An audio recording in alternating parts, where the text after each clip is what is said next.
Assalamualaikum warahmatullahi wabarakatuh. Alhamdulillah, tidak pernah lisan kita berhenti memuji Sang Pencipta Allah. Satu-satunya yang kita yakini sebagai pencipta, pemilik, penguasa, semua yang di langit, semua yang di bumi, semua yang di kedalaman lautan terjangkau atau tidak terjangkau oleh mata kita.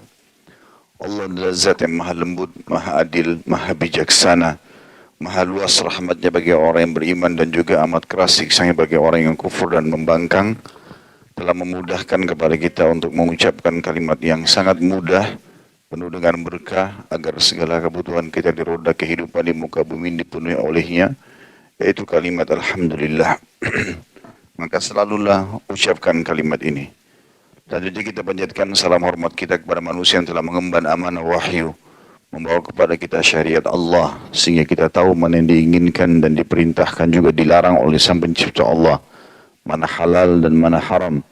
Dan akhirnya kita punya panduan hidup, baik kita menemukan kebahagiaan dunia juga akan mendapatkan kebahagiaan puncak di akhirat nanti.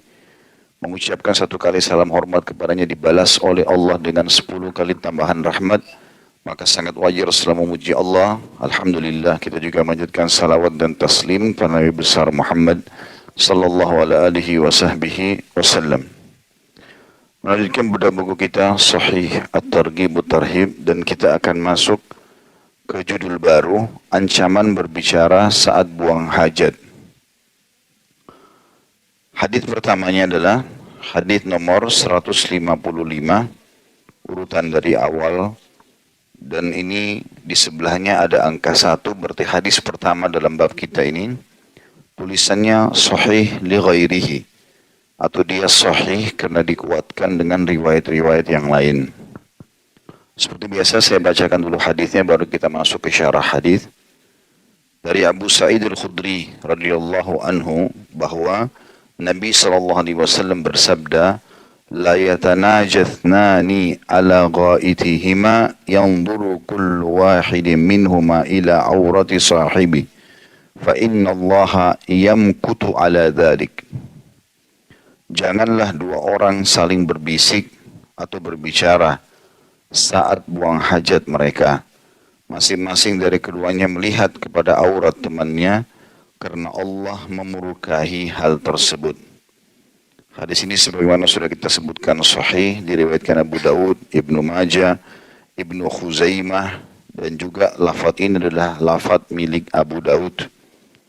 Dan dikatakan, saya baca dulu riwayat setelahnya, aku mendengarkan, tadi ini riwayat Ibnu Majah, dan riwayat Abu Dawud berbunyi, aku mendengarkan, kata Abu Sa'id Al-Khudri radhiyallahu anhu, bahwasanya Rasulullah SAW bersabda, la yakhrujur rajulani yadribanil ghaita kashifaini an awratihima yatahaddathan fa inna Allah yamkutu ala dhalik. Janganlah dua orang laki-laki keluar mendatangi tempat buang hajat dalam keadaan membuka aurat mereka berdua dan saling berbincang, karena Allah memurkai hal itu. Saya sekalian baca hadis nomor 156, hadis kedua dalam bab kita. Tentu kalau secara bahasan berarti sudah hadis ketiga ya. Dari Abu Hurairah radhiyallahu anhu bahwasanya dia berkata, Rasulullah SAW bersabda, la yakhruju ithnani ilal ghaiti fayaljisani yatahaddathani kashifaini an awratihima fa inna Allah yamkutu ala dhalik. Janganlah dua orang yang keluar untuk buang hajat lalu keduanya duduk sambil berbincang dan membuka aurat mereka, karena Allah memurkai hal itu.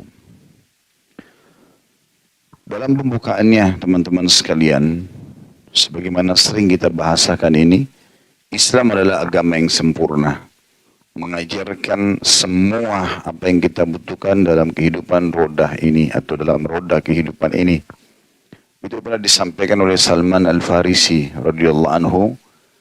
Beliau pernah punya kedudukan di sisi Kisra atau Raja Persia, dan kemudian dia masuk Islam, tinggal di Madinah, yang pada saat itu Madinah tidak ada sama sekali orang yang mau memandangnya dari orang-orang yang punya kekuasaan secara politik. Karena dianggap wilayah yang terpencil, kota yang kecil.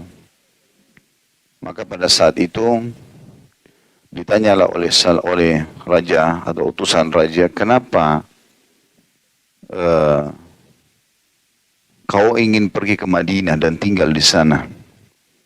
Maka Salman menjawab, apa yang kau dapatkan? Kata beliau radhiyallahu anhu, aku telah mendapatkan kebahagiaan dan aku telah mendapatkan ajaran dari bagaimana aku mengenal Tuhanku sampai bagaimana aku membersihkan diriku dari buang hajat.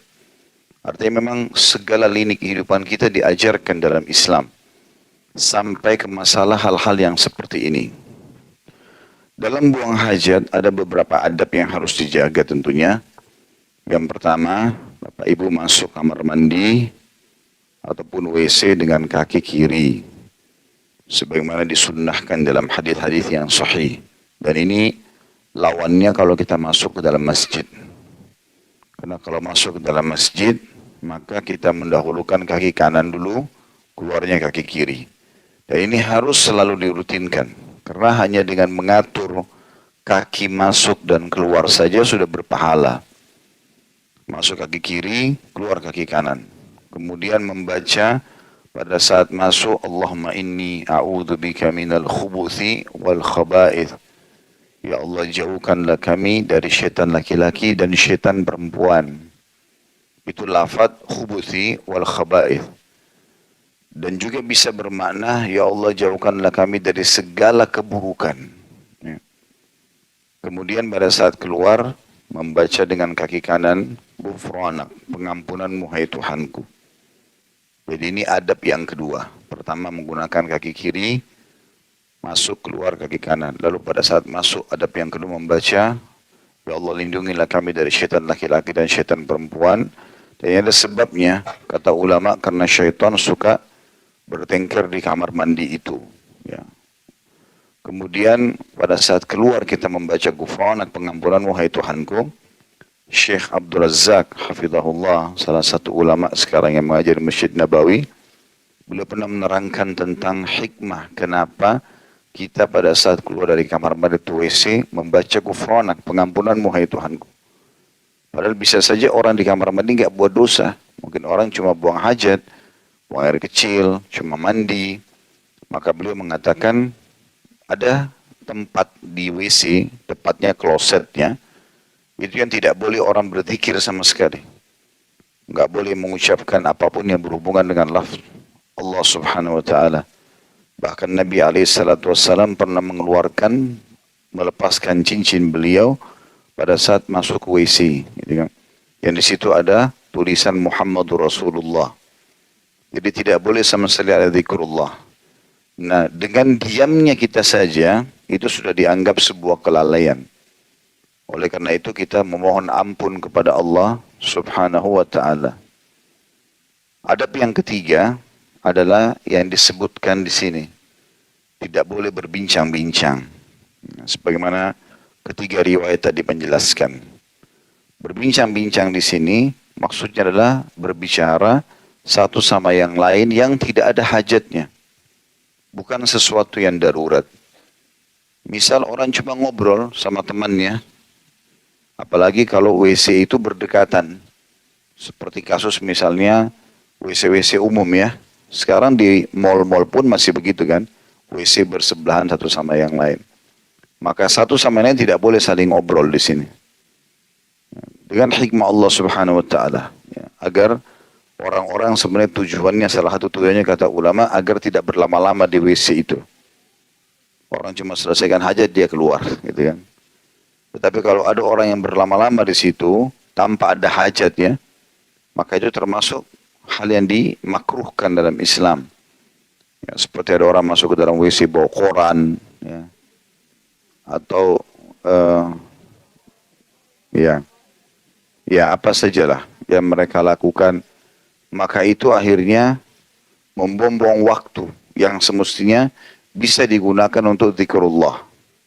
Bisa digunakan untuk zikrullah gitu. Jadi semestinya ini dihindari gitu. Jadi maksud ini bincang-bincang adalah tadi saya bilang yang tidak ada hajatnya ya, umum saja. Tetapi kalau misal seseorang di antara kita melihat pasangannya lagi ada di WC dan dia ada sesuatu yang darurat, dia harus tanya, di mana kunci ini misalnya? Ada yang sudah menunggu di depan pintu, ada tamu yang menunggu misalnya, itu semua tidak ada masalah. Tidak ada larangan dalam masalah itu. Karena yang dilarang adalah orang ngobrol secara umum, seakan-akan mereka tidak buang hajat. Seperti orang ngobrol umumnya, gitu kan. Apalagi kalau teman sama teman, gitu kan. Mungkin mereka bisa ngobrolin masalah bisnis, ngobrolin masalah ini dan itu. Ya, termasuk di sini, tidak usah terima telepon kecuali darurat sekali ya. Ada orang juga membawa handphone, akhirnya menerima telepon ya, di kamar mandi, kecuali darurat sekali. Misalnya memang ada orang yang telepon dan kita memang betul-betul harus mencuci muka di wastafel, kita harus lagi gosok gigi. Kemudian memang ada orang yang darurat sekali, mungkin dalam keadaan anak lagi di rumah sakit. Ada sesuatu yang genting, yang memang harus segera gitu ya. Yang dijawab itu berbeda. Tapi kalau hanya untuk ngobrol umum, bagaimana caranya ngobrol sambil sikat gigi? Kan susah, tidak mungkin. Atau ngobrol lagi makan, orang lagi mengunyah, kan gitu. Maka selesaikan dulu hajatnya, kecuali dalam keadaan darurat. Jadi yang dimaksud sini adalah, larangannya itu kalau ngobrol umum. Tetapi kalau sesuatu yang darurat, dibolehkan. Ya. Kemudian masuk dalam adab yang keempat, tidak boleh terbuka aurat tapi untuk orang lain. Karena di sini dikatakan, dan keduanya membuka auratnya. Kalau zaman Nabi SAW, zaman dulu, memang WC itu tidak ada di rumah, tetapi di luar, di padang pasir. Dan mereka kalau punya hajat, mereka harus keluar ke sana. Ya, karena zaman dulu mereka belum punya ide untuk membuat pembuangan, ya, atau penampungan kotoran, gitu kan. Sehingga mereka berpikir untuk keluar. Dan disebutkan dalam banyak riwayat, diantaranya Sofia radhiyallahu anha, istri Nabi SAW, pernah malam hari keluar. Kemudian Umar pun menegur, kenapa keluar malam-malam nih? Maka Nabi SAW mengatakan, biarkan hai Umar, karena dia punya hajat. Ya, ada sesuatu yang buat darurat, dia harus keluar gitu. Maksudnya di sini adalah menyelesaikan buang hajatnya gitu. Jadi kalau zaman dulu memang seperti itu. Makanya untuk terbuka aurat di tempat umum itu lebih mudah. Kalau zaman sekarang dalam rumah tertutup sekarang macam tidak ada masalah. Jangan difahami ini berarti orang kalau buang hajat gak boleh terbuka pakaian. Tidak. Asal kita sendirian tidak ada masalah. Mirip juga dengan mandi. Selama di tempat tertutup, di kamar mandi kita di dalam kamar itu gak ada masalah. Ya, boleh saja dalam keadaan tidak menggunakan busana untuk membersihkan tubuh. Apalagi di mandi-mandi wajib seperti mandi Jumat bagi laki-laki, mandi haid dan nifas bagi perempuan, mandi junub bagi laki-laki dan perempuan. Maka ini harusnya ya semua anggota tubuh dan lipatan-lipatan tubuh seperti lipatan yang ada di belakang lutut, di bagian depan siku ya, atau di lengan kita, kemudian di lipatan ketiak, ini semuanya harus tersentuh dengan air agar mandi junub kita sah, karena berhubungan sekali dengan masalah sahnya sholat setelah itu atau tidak. Ya. Maka ini juga diambil pelajaran bahwasanya tidak boleh saling membuka aurat. Walaupun sesama jenis ya, ada batasan-batasannya. Jadi ibu-ibu pun kalau lagi bersama dengan wanita, ada batasan yang boleh dilihat oleh wanita lain, ada yang tidak. Ya, seperti misalnya daerah sawatei namanya, daerah dadah dan daerah kemaluan. Itu umumnya dari dadah ditarik sampai ke paha, itu semestinya tidak boleh dilihat oleh orang lain. Kecuali suami, ya. Karena memang itu dilarang. Ya. Karena ini memang tetap saja wanita dengan wanita tetap ada syahwat. Syaitan bisa datang, gitu kan. Atau paling tidak akan muncul rasa iri. Ya.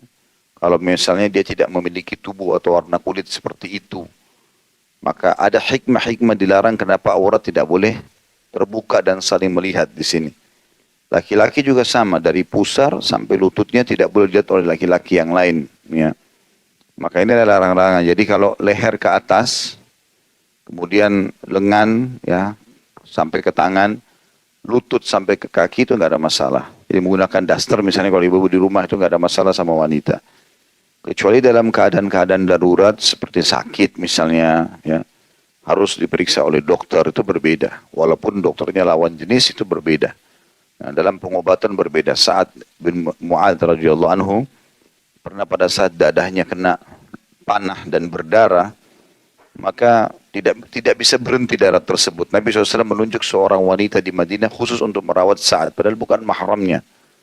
Dan Nabi SAW tidak membawa kurang lebih sekitar 20 orang wanita setiap kali berperang untuk merawat para mujahidin yang luka, gitu kan. Maka itu semua dalam pengobatan tidak ada masalah. Tapi kalau hal tidak darurat, maka dianjurkan untuk tidak melakukan itu. Karena Allah dikatakan di sini dalam hadisnya membenci perbuatan tersebut. Ya, membenci perbuatan tersebut. Jadi itu kurang lebih 4 poin tentang masalah adab di kamar mandi ya. Bagaimana kita menjaganya, masuk kaki kiri, keluar kaki kanan. Yang pertama. Yang kedua, masuk membaca doanya, Allahumma inni a'udzubika minal khubuthi wal khaba'ith. Kemudian keluar dengan ghufranak. Yang ketiga, tidak boleh berbincang-bincang kecuali darurat sekali. Ada hal darurat yang harus ditanyakan gitu kan. Ada orang dalam WC, kemudian kita darurat tempat umum, kita ketuk. Masih lama enggak misalnya? Dia mengatakan iya sebentar lagi. Dia harus menjawab. Ya. Itu semua tidak ada masalah. Dan yang terakhir tidak boleh terbuka aurat. Dan sudah kita jelaskan seperti apa batasan auratnya. Dan mana yang boleh, mana yang tidak boleh tentunya. Selanjutnya, kita masuk ke bab atau judul yang setelahnya. Ancaman kencing yang mengenai pakaian dan lainnya.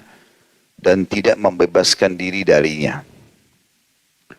Hadits yang pertama, nomor 157, tepatnya di sebelah hadis pertama, nomor 1, dengan sanad sahih dari Ibnu Abbas radhiyallahu anhu, ia berkata bahwa Rasulullah SAW melewati 2 kubur dan beliau bersabda, innahuma la yu'adzaban wa ma yu'adzabani fi kabir, bala innahu kabir.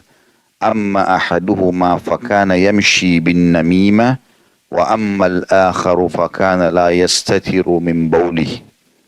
Sesungguhnya keduanya sedang diazab dan keduanya tidak diazab karena perkara besar.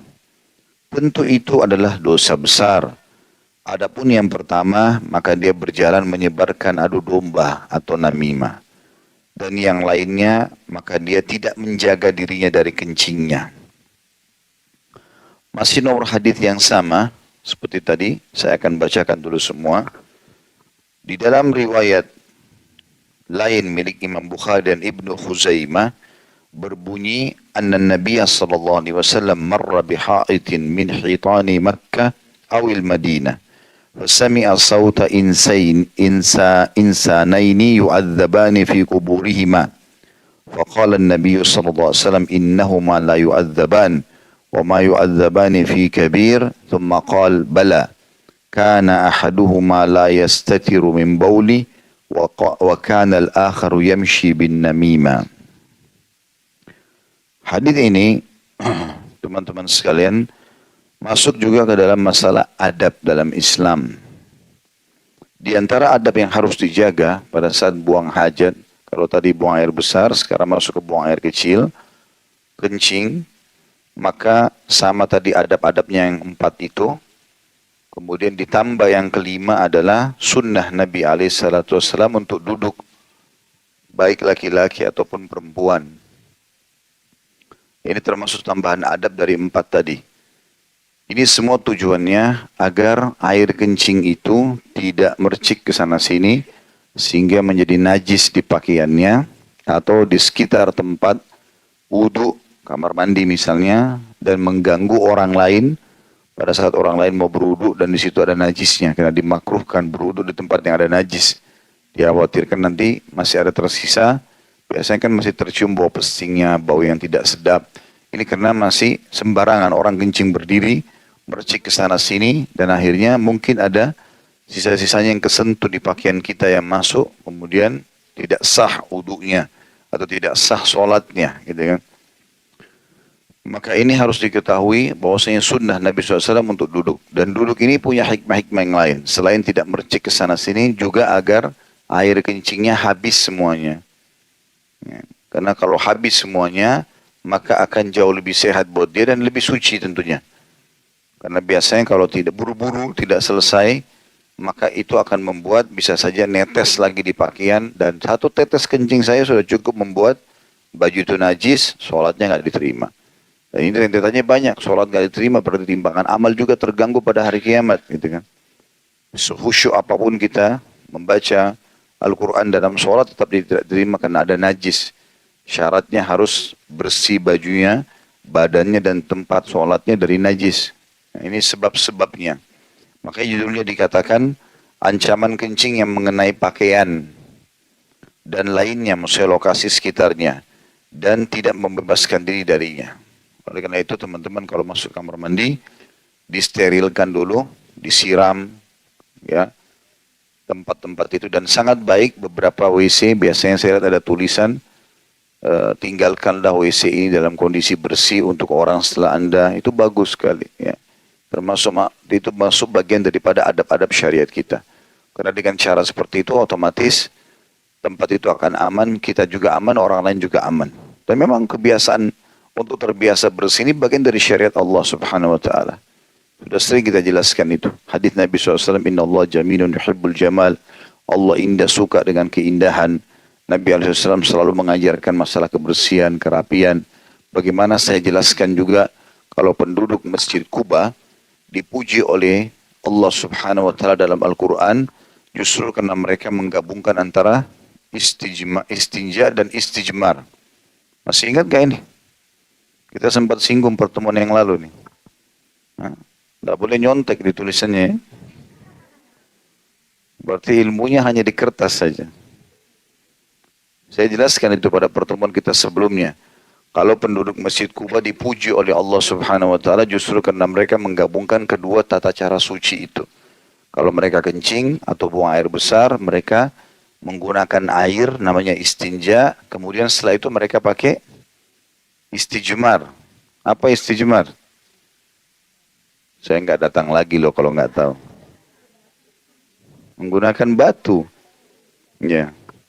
Menggunakan batu. Jadi kadang-kadang dalam syariat kita, kalau tidak ada air baru kita pakai batu yang suci. Dan tidak boleh menggunakan kotoran kering ataupun tulang.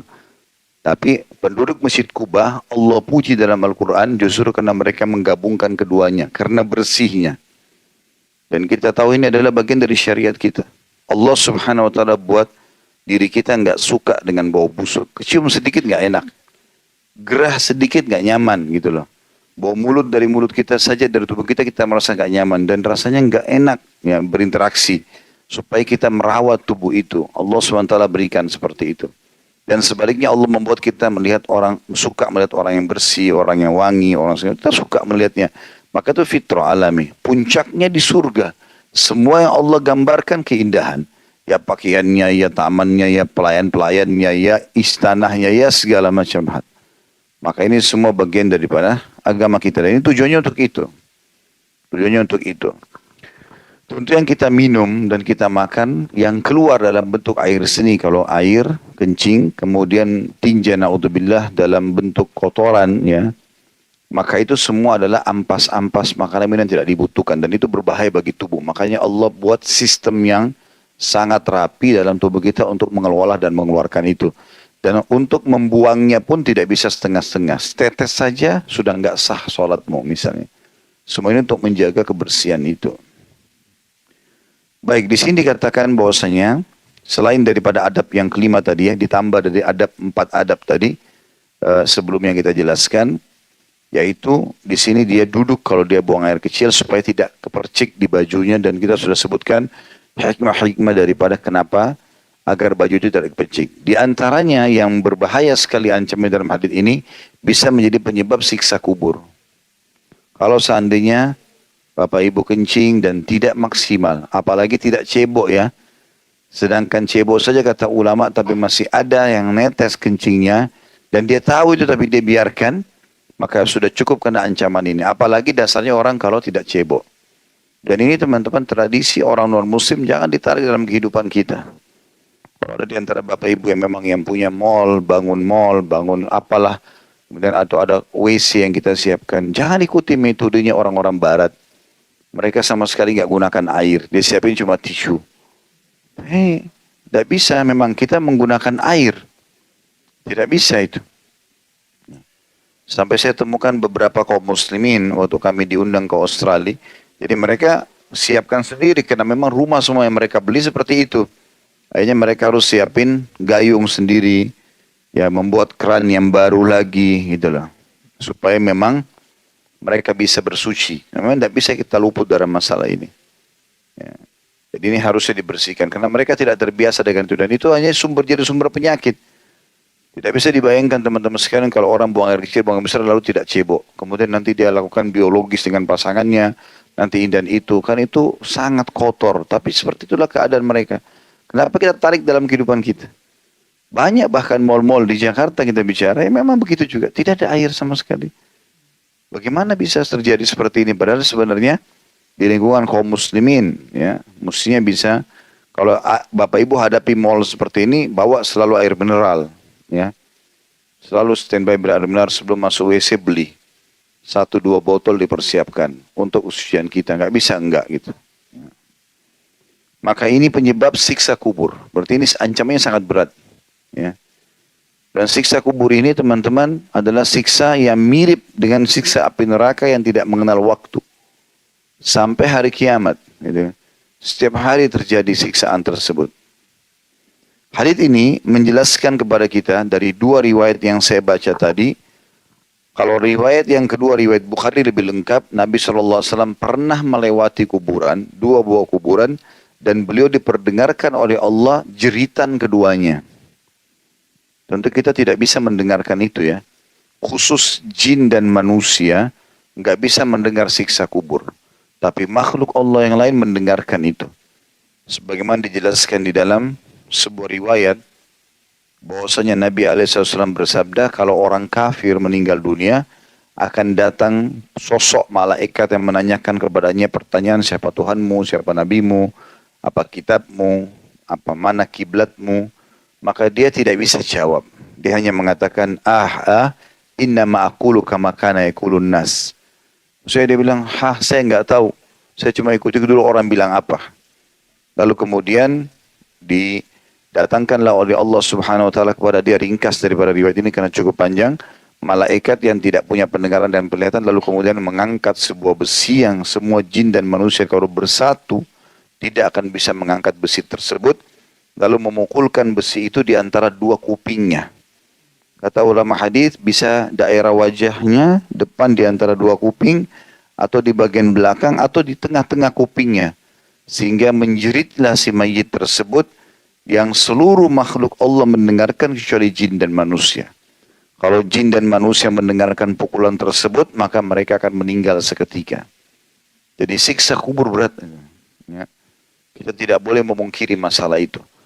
Bapak Ibu pada saat ada waktu, ya, mampir di kuburan sejenak, gak usah lama-lama. 1 menit, 2 menit, 5 menit lah. Ya, lihat kuburan tersebut. Di dalam kuburan itu, demi Allah Bapak Ibu sekalian ada orang seperti kita dulu. Dulu dia seperti kita. Punya 2 mata, manusia punya angan-angan sama bayi, anak-anak, remaja, kemudian tua, kemudian meninggal dunia. Sama. Tapi mereka sudah masuk kuburan. Kita sebagai seorang muslim sudah diberikan bocorannya. Itu ada kehidupan loh. Bisa jadi taman dari taman surga atau lubang dari lubang neraka. Hadits Nabi SAW masyhur masalah itu. Kalau orang beriman akan ditanya kepadanya pertanyaan dan dia akan jawab. Siapa Tuhanmu? Tuhanku Allah. Siapa Nabi Muhammad SAW? Bagaimana pendapat tentang orang ini? Dia mengatakan tidak ada utusan Allah. Apa kitabmu Al-Quran? Apa kiblatmu? Dia mengatakan Ka'bah. Maka dibukakan baginya pintu neraka. Kemudian dia ketakutan melihat tercium baunya yang busuk. Riwayat lain dikatakan dibuatkanlah seperti gua, ya, lubang yang menuju ke pintu neraka. Sehingga dia bisa melihatnya dan tercium kepadanya bau busuknya. Dia ketakutan, kata malaikat, lihatlah dari apa Allah selamatkan dirimu. Ditutup, karena kau beriman dan beramal saleh, dibukalah pintu neraka, pintu surga. Ya, ada sebuah lubang yang dia bisa lihat menuju ke surga itu dan sampailah kepadanya bau wanginya dan keindahannya, gitu kan. Maka dia pun, malaikat pun mengatakan ini tempat kau sekarang. Lalu Allah berfirman kepada para malaikatnya, bentangkanlah permadani buat hambaku ini dari surga. Lalu terciumlah oleh dia bau wanginya dan jadilah kuburannya taman dari taman surga.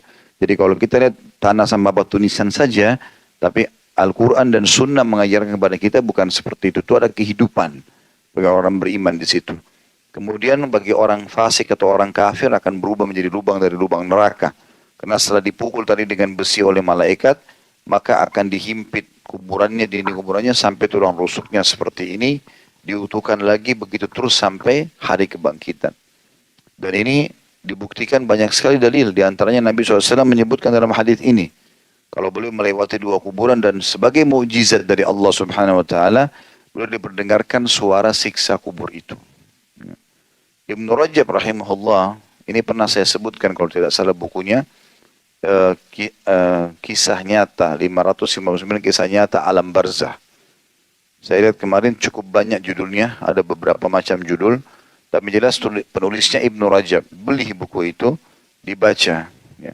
Ternyata cukup banyak dari kalangan salafus saleh yang juga diperdengarkan oleh Allah Subhanahu Wa Taala tentang siksa kubur ini. Dinukil sebuah kisah bahwasanya salah seorang di antara mereka ulama besar dari kalangan orang-orang terdahulu kepada sebelum kita, dia pada hari meninggal adik kandungnya, maka dia ikut mengantar jenazah bersama murid-muridnya. Setelah itu malam takziahnya, rupanya pada saat murid-muridnya datang ke rumahnya, ditemukan guru mereka atau syekh atau ulama ini nangis. Maka murid-muridnya heran sambil mengatakan, bukankah anda melarang kami nangis terisak-isak begini? Artinya orang kalau ada meninggal, kita nangis ya, tetesin air mata, sedih, tapi nggak boleh berlebihan. Nggak boleh niyahan namanya, mukul-mukul badan, tarik rambut, terus ucapin kata-kata yang tidak benar, itu termasuk dosa besar. Bahkan bisa menyiksa si mayit. Syekhnya ini, gurunya ini tidak sampai ke situ, tapi mulai ada suara terisak-isak dan keluar suara. Dia sudah tidak bisa tahan kesedihannya. Kata murid-muridnya, bukankah anda melarang kami ini? Kata dia, benar, saya bukan sedang niyaha. Saya bukan sedang mau melanggar itu. Mukul-mukul badan saya segala macam. Tapi tangisan ini saya tidak bisa tahan. Kata mereka, apa sebabnya? Dia bilang tadi, waktu kalian pulang setelah mengantar jenazah adik saya duduk di situ dengan niat ingin mendoakan dia. Setelah beberapa saat saya dengar suara adik saya minta tolong. Maka saya pun menggali kuburan itu sendiri. Setelah saya gali, saya temukan jenazah adik saya. Itu di bagian dadahnya ada 2 buah rantai yang masih ada bara apinya. Melengket di badannya. Kemudian saya pun coba memegang, ini lihat tangan saya, tangannya kena luka bakar. Gitu. Maka saya tahu kalau adik saya sedang disiksa di kubur itu. Dan banyak kisah berhubungan dengan masalah itu tentunya. Jadi jangan kita cuma lihat itu batu nisan dan tanah. Tapi memang itu adalah sebuah tempat alam barzah kehidupan. Alam yang berbeda. Kita punya alam dunia, kemudian ada alam barzah, ada alam akhirat nantinya. Walaupun dia awal dari alam akhirat itu sendiri. Cuma beruntunglah kita sebagai orang yang beriman, kita punya bocorannya itu. Ya. Kemudian Utsman bin Affan radhiyallahu anhu pernah membaca ayat tentang hatta zurtumul maqabir. Alhaakumut takatsur hatta zurtumul maqabir. Kalian sibuk terus mengumpulkan harta-harta dunia tanpa mengetahui tentang haknya Allah di situ sampai kalian mendatangi kuburan itu. Kata ulama, sampai kalian mati dan masuk ke dalamnya. Disitulah kalian tahu, gitu kan? Yang kata Nabi SAW, manusia kalau dikasih 1 gunung emas, dia berharap punya 2 gunung emas. Dia tidak akan puas sampai tanah kuburan masuk ke mulutnya, gitu kan? Maka kata Utsman bin Affan, pingsan dia. Waktu dia baca ayat tersebut, pingsan. Dia ulangi, pingsan. Istrinya sampai panggil teman-temannya Utsman bin Affan. Itu zaman khilafahnya beliau. Coba lihat Utsman nih. Mereka datang bangunkan, tidak bisa sampai dipercikin air. Setelah sadar, maka barulah Utsman bin Affan ditanya, ada apa dengan anda? Kata Utsman, terlintas ayat tentang kuburan, aku pun ketakutan, maka aku pingsan. Maka kata mereka, kenapa anda takut? Bukankah anda ini, dalam bahasa Arab itu, wa anta, artinya kamu ini siapa gitu loh mau takut. Kamu anak mantu Rasulullah menikah dengan 2 anak Nabi sekaligus. Menikah dengan 1 anak Nabi saja sebuah prestasi. Ini adalah menikah dengan 2 anak gadis Nabi. Sampai punya julukan Dhun Nurain. Orang yang punya 2 cahaya. Sampai Nabi SAW mengatakan, nikahkan anak perempuan kalian dengan Utsman. Kalau Utsman masih hidup sekarang, kita disuruh nikahkan anak perempuan kita sama dia. Karena aku menikahkan dia dengan kedua anak perempuanku, perintah dari langit. Utsman bin Affan orang yang sangat pemalu. Dikatakan samping pemalunya nggak pernah lihat kemaluannya sendiri. Orang yang sangat soleh dan baik sekali gitu. Pernah Nabi SAW duduk, terbuka, tersingkap betis beliau. Umar Abu Bakar masuk, Nabi biasa saja. Umar masuk biasa. Begitu Utsman masuk, Nabi tutup. Lalu Aisyah tanya, ya Rasulullah, kenapa anda tiba-tiba tutup waktu Utsman masuk? Dia bilang, tidakkah saya malu dengan orang yang malaikat pun malu kepadanya? Gitu. Malaikat pun malu karena santun, baik sekali Utsman. Suaranya lembut, orangnya dermawan, baik sekali lah. Tapi subhanallah, dan dia juga dapat jaminan surga. Waktu dia biayai perang Tabuk, ya, banyak sekali yang dia keluarkan. Sampai kurang lebih kalau tidak salah 1.000 ekor, 990 ekor kuda ditambah 10 ekor unta. Lengkap dengan perlengkapan perangnya, bekalnya untuk mujahidin pergi perang di Tabuk. Kemudian juga dia membeli sumur, dikenal dengan sumur Rumat, untuk memberikan bekal minum para mujahidin. Sampai Nabi bilang tidak ada yang bisa menghalangi apa yang Utsman buat hari ini, ya, untuk dia masuk dalam surga. Jaminan surga. Nabi sebut Abu Bakar di surga, Umar di surga, Utsman di surga, Ali di surga, disebut namanya. Maka orang-orang bilang, kenapa anda takut dengan kubur sementara siapa anda ini anak mantu Nabi dijamin masuk surga, ikut peperangan Nabi, itu sudah kemuliaan luar biasa. Jawabannya dia bijaksana. Dia mengatakan, sungguh Rasulullah SAW telah menjamin untukku surga. Tapi belum ada jaminan untukku di kuburan. Di mana saya bisa tahu sekarang saya disiksa dulu baru nanti saya masuk surga? Begitu mereka muhasabah. Ya. Jadi jangan selalu dianggap remeh masalah ini tentunya. Dan juga bagaimana para salafus salih pada saat mereka mau lewatin kuburan, maka mereka mereka mengatakan, bukan kami khawatirkan masalah hisab di akhirat. Karena sudah ada bekal-bekal kami coba bawa di sana. Tapi yang kami khawatirkan adalah tempat pertama menuju ke akhirat ini. Karena siapa yang selamat di sini, selamat di sana. Seperti itulah. Dan kita tidak pernah tahu amal kita ini ikhlas atau tidak. Mungkin ada riyaknya, mungkin ada kurangnya, mungkin sholatnya lupa wudhu, mungkin banyak sekali kesalahan. Yang kita tidak pernah tahu gitu. Tapi rahmat Allah luas. Makanya kata Nabi SAW, tidak ada seorang pun di antara kalian yang masuk surga dengan amalnya. Tapi kalian masuk surga dengan rahmat Allah subhanahu wa ta'ala. Oleh karena itu teman-teman sekalian, meyakini tentang siksa kubur ada dan juga nikmatnya adalah bagian daripada syariat kita. Rukun iman kita yang kelima, iman kepada hari kiamat, itu satu paket. Prosesi kematian, alam kubur, alam barzakh, kemudian hari kebangkitan dan hisab, kemudian surga dan neraka. Dan kita sudah diberikan semua itu bocorannya.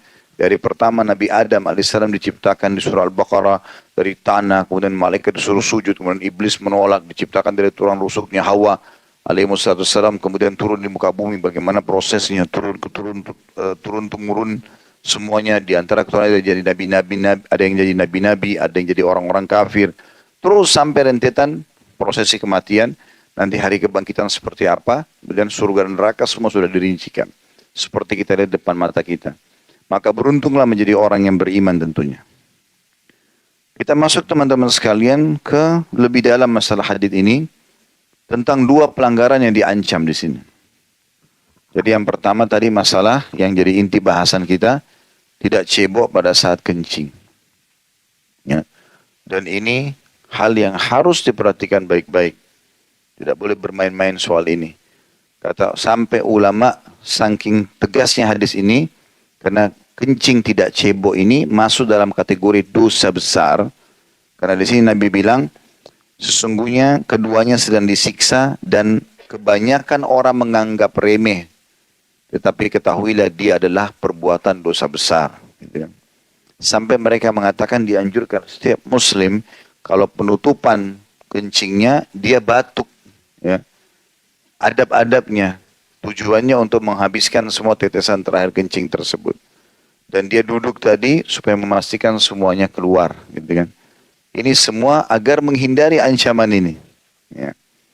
Dan biasanya yang membuat orang meninggalkan ini karena pertama kelalaian, dia memang tidak mau cebok, tidak ada kebersihan. Atau yang kedua tergesa-gesa. Dan ini ada pengaruh ya.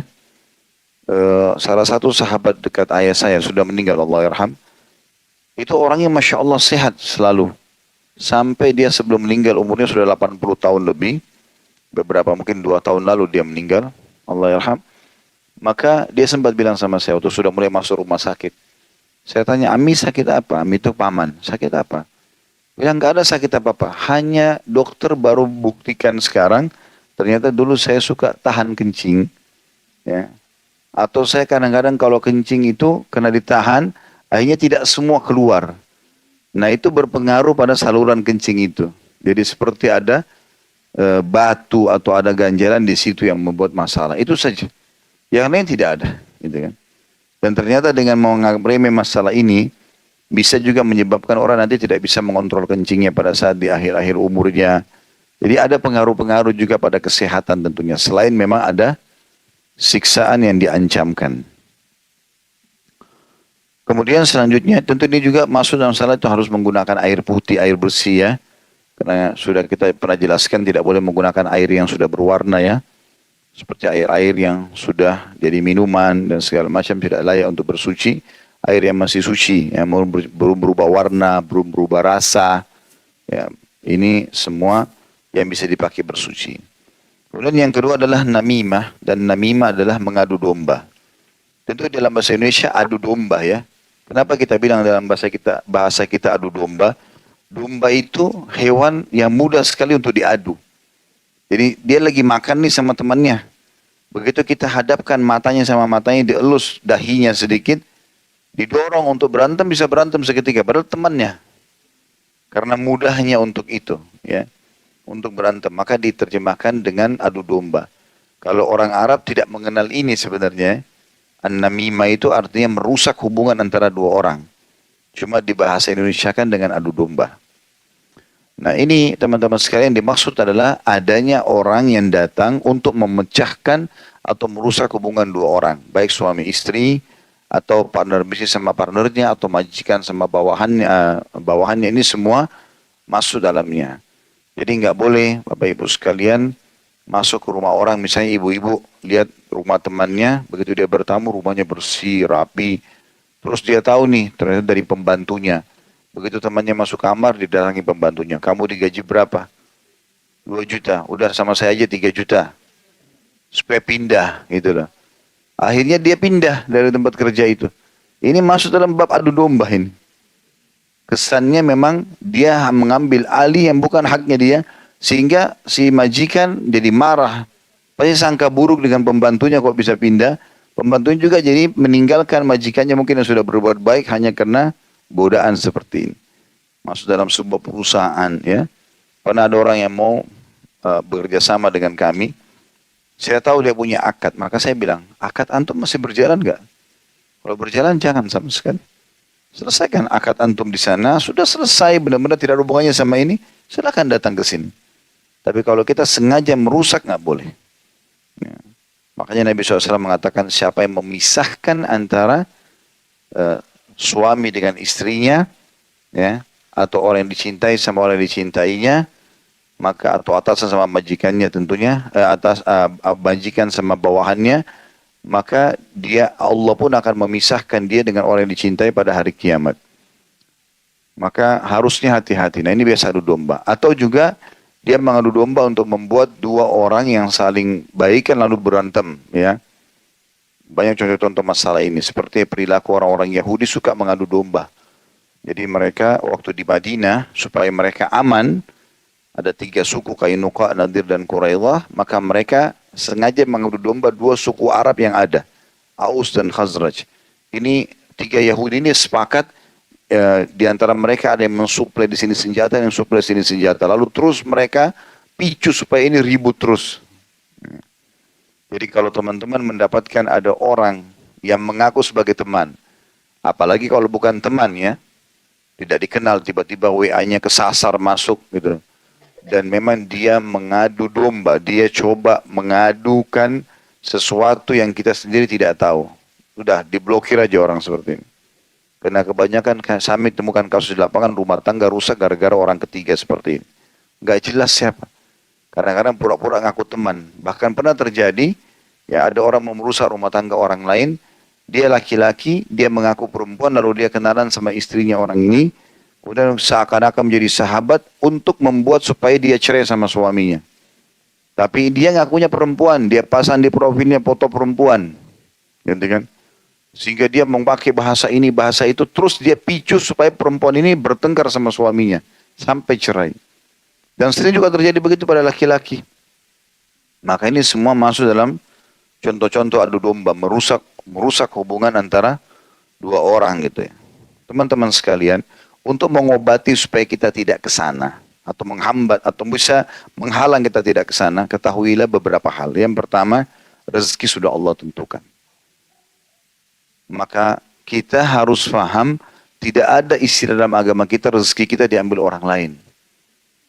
Itulah yang disebutkan oleh Hasan Basri rahimahullah, aku selalu senang dan tenang karena dua hal. Pertama karena ajalku sudah ditentukan, maka aku sudah tahu aku akan mati kapan. Untuk apa aku pikirkan? Sekarang beramal saja, toh akan meninggal juga pada saat itu. Mau sakit atau sehat, mau muda atau tua. Dan aku selalu senang dan bahagia karena aku tahu rezekiku sudah Allah tentukan dan tidak akan diambil oleh orang lain. Apa yang sudah Allah takdirkan buat kita akan sampai kepada kita. Maka ini poin penting untuk diketahui. Jadi tidak usah kita masuk kepada kenapa orang ini menikah sama orang itu ya, kok bisa dia dapat ya, kok begini dan begitu. Itu rezeki yang sudah Allah tentukan buat dia. Kita tidak bisa berbicara soal itu. Gitu kan? Kuasa Allah SWT. Tidak boleh meminta kepada Allah agar diberikan seperti dia. Ya, itu boleh. Ya Allah, sebagaimana kau lapangkan rezekinya buat berikan juga buat aku. Ya Allah, sebagaimana Engkau berikan dia kelebihan fisik, berikan untuk aku. Dan seterusnya. Sebagaimana dia beramal soleh, juga mudahkan aku beramal soleh. Tapi kita kalau merasa bahwasanya kenapa dia bisa dapat, dan ini poin keduanya ya, bahwasanya tidak boleh hasad. Kita harus tahu yakin pertama, bahwasanya rezeki sudah ditentukan. Yang kedua, tidak boleh kita iri dan dengki kepada orang lain. Karena Allah maha adil dengan keputusannya.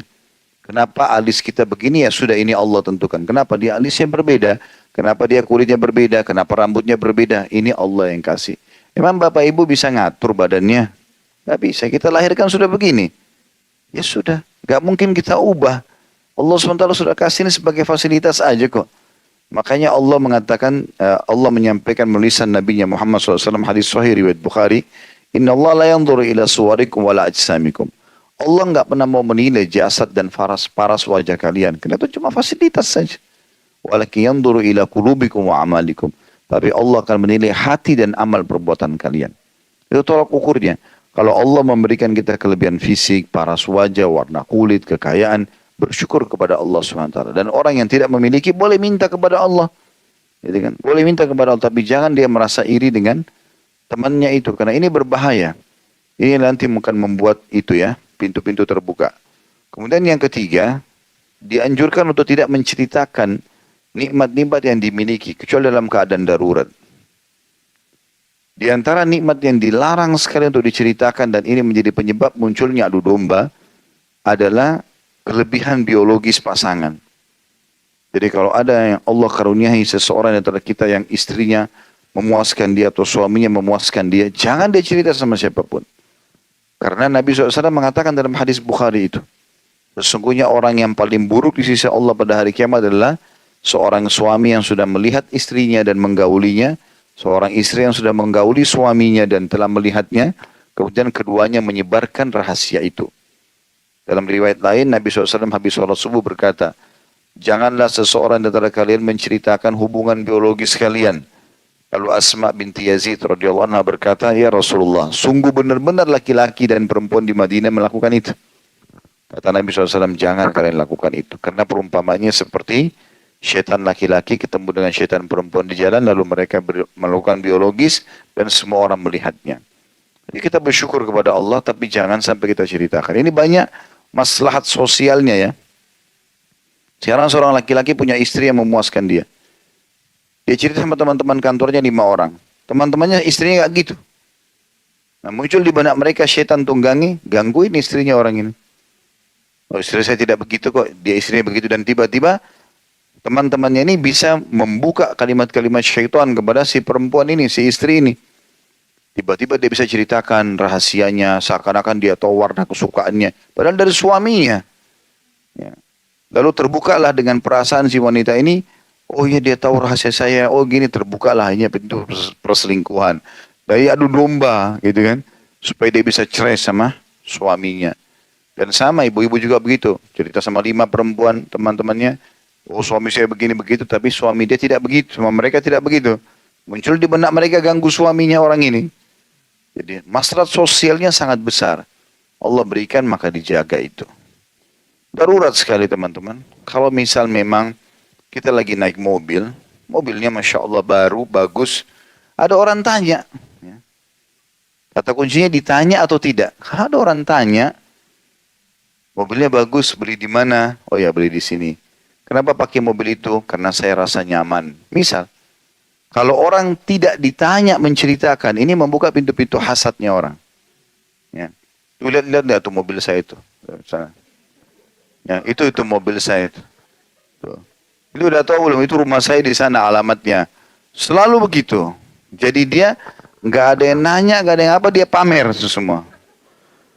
Membuka pintu hasadnya orang. Hasad terbuka pintu adu domba ini. Akhirnya orang berusaha untuk merusak hubungan itu kan. Nah ini cara beberapa kiat supaya tidak sampai masuk ke masalah adu domba itu. Ya, Allahu a'lam. Hadis selanjutnya 158 dan hadis kedua kita. Kalau secara urutan nomor ya di hadis kedua. Tapi ini tentu hadis ketiga. Karena kita sudah bahas dari dua buah hadis di nomor 157.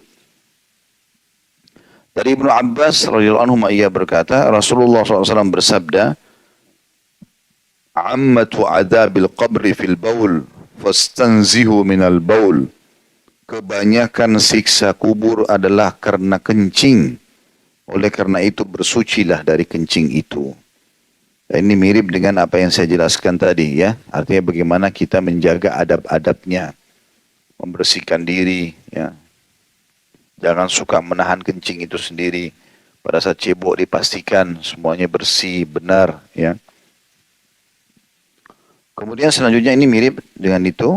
Nabi SAW coba ingatkan saja hati-hati, mayoritas sisa kubur justru dari situ. Hadis selanjutnya, masih dalam masalah yang sama, masalah kencing ini, nomor 159, hadis ketiga, dan ini dua-duanya hadis kedua dan ketiga, sahih di ghairihi, sahih karena dikuatkan dengan riwayat lain.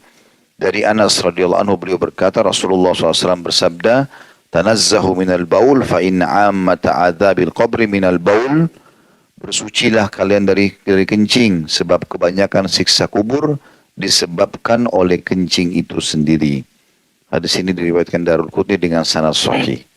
Jadi masih kembali dengan poin yang sama, yaitu tentang masalah bagaimana kita bersuci dari kencing itu sendiri. Dan ini juga perlu saya titik beratkan, saya tiba-tiba terlintas di benak saya. Pernah ada satu orang saya temui, entah dia dapat dari mana ilmu itu. Tapi jelas ini salah. Rupanya dia mengira atau benar mereka suami istri kena sihir. Lalu ada yang mengajarkan untuk menyembuhkan sihir itu. Ada juga yang pernah kena penyakit. Untuk menyembuhkan penyakit maka disuruh minum kencingnya sendiri. Dan ini tidak benar ini. Dan itu dilakukan. Karena mungkin orang tidak faham. Dia pikir itu benar. Allah tidak mengeluarkan dari tubuh kita itu semua kecuali kotoran. Yang Allah keluarkan itu keringat, kencing, tinja. Ini semua ampas kotoran. Gitu kan? Disuruh buang memang. Makanya Allah keluarkan. Bukan malah dimasukkan kembali. Bahkan darah dalam tubuh kita. Saya pernah jelaskan. Kalau masih dalam tubuh. Misal gusi kita berdarah. Kemudian tertelan. Masih nggak masalah karena dianggap masih bagian dari tubuh. Kalau sudah keluar saja nggak boleh. Jari, luka, diisap darahnya nggak boleh. Karena sudah terkontaminasi dengan udara. Dan secara medis terbukti itu ada bakterinya. Maka kalau dimasukkan kembali berbahaya gitu kan. Maka ini semua adalah bagian daripada hikmah-hikmah. Kenapa dilarang perbuatan-perbuatan tersebut. Jadi yang keluar dari tubuh kita memang sudah disuruh buang. Oleh Allah Subhanahu Wa Taala dari ampas-ampas ini. Hadis selanjutnya 160 dan ini hadis keempat dalam urutannya.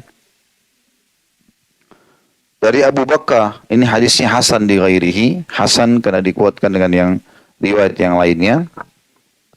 Dari Abu Bakar radhiyallahu anhu, dia berkata, "Bainama an-nabiy sallallahu alaihi wasallam yamshi baini wa baina rajulin akhar, idh ata ala qabraini faqala, inna sahibai hadainil qabraini yu'adzaban.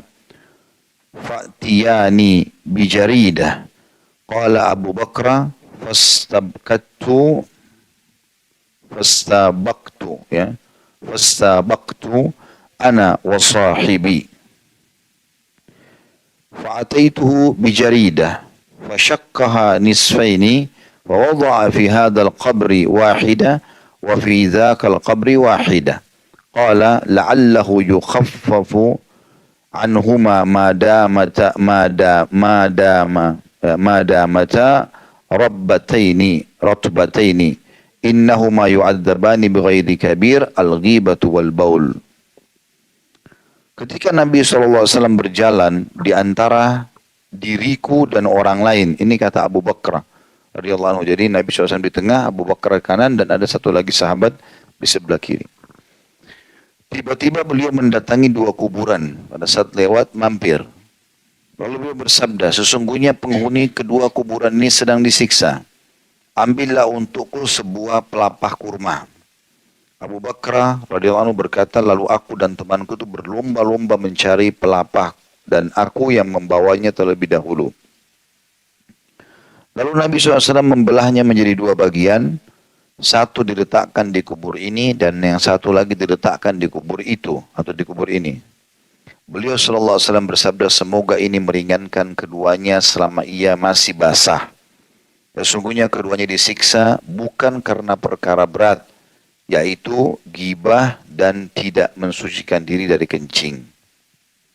Hadits ini menambahkan informasi kepada kita dari hadis-hadis yang sebelumnya. Kita ambil pelajaran yang pertama dari hadits ini, bagaimana jelinya sahabat Abu Bakar menceritakan riwayat. Jadi ada di antara sahabat teman-teman sekalian, dia kalau menyampaikan riwayat, dia langsung to the point. Misalnya, Rasulullah SAW bersabda begini, saya melihat Rasulullah begini. Ada juga di antara sahabat tidak, memang dia jeli. Dia menceritakan awal historinya. Saya jalan sama Nabi, saya begini, saya begitu. Ya, ada orang yang menegur Nabi, ada Nabi pernah marah dengan seseorang, ada orang yang seperti itu. Nah biasanya kalau kita mendapatkan riwayat yang lengkap diceritakan, itu jauh lebih mengena. Karena kita jadi tahu, oh sebabnya Nabi sebutkan hadits ini karena ini gitu ya. Maka ini salah satunya contoh Abu Bakar cerita. Dia menceritakan, saya pernah jalan bersama dengan Nabi, Nabi tengah-tengah, saya di sebelah, dan satu lagi di sebelah kami. Lalu tiba-tiba beliau berhenti di kuburan. Padahal bisa saja dia ceritakan langsung, Nabi berkata di dekat kuburan ini dan itu. Tapi dia ceritakan dulu, ini satu kelebihan tersendiri ya, di dalam penyampaian riwayat. Bagaimana orang menukil lengkap apa yang dibutuhkan itu. Kemudian diceritakan juga Nabi SAW menyuruh mencari pelapa kurma. Nah ini pelajaran yang kedua. Karena Nabi SAW pada saat menyuruh untuk mencari pelapa kurma, Abu Bakar mengatakan, aku pun dan temanku tadi berlumba-lumba siapa yang pertama mendatangkan untuk Nabi SAW. Dan ini sebuah sifat keimanan. Bagaimana para sahabat berlumba-lumba dalam segera mengerjakan apa yang Nabi SAW perintahkan. Ya.